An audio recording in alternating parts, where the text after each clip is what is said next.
Nais mo ba malaman kung totoo ang mga multo at espiritu? Baka narinig mo na ang mga kwento o naranasan ang mga kaganapan na nagtatanong sa iyo kung sila ay totoo. Ngayon, nais kong ibahagi sa inyo ang isang ibang pananaw. Isang pananaw na nakabatay sa salita ng Diyos. 1. Walang multo. Job 7:10. Sinasabi sa Biblia na kapag namatay na ang isang tao, hindi na sila bumabalik upang magpakalat sa mundo bilang multo. Hindi sila nagpaparamdam upang ispook o makipag-ugnayan sa mga buhay. Sa halip, sila ay lumisan patungo sa kanilang kinaroroonan sa kabilang buhay. Ang paniniwala sa multo ay labag sa katotohanang itinakda sa Biblia na ang ating mga kaluluwa ay pumupunta sa langit o impyerno pagkatapos ng kamatayan. 2. Ingat sa panlilinlang. 2 Korinto 1:10.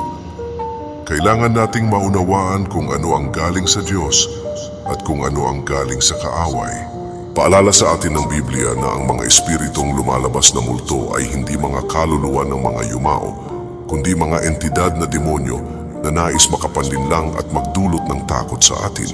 Ang paniniwala sa multo ay maaring magbukas ng daan sa pangangalakal ng espiritual at magdala sa atin palayo sa liwanag ng katotohanan ng Diyos. 3. Huwag magpaapekto ng takot.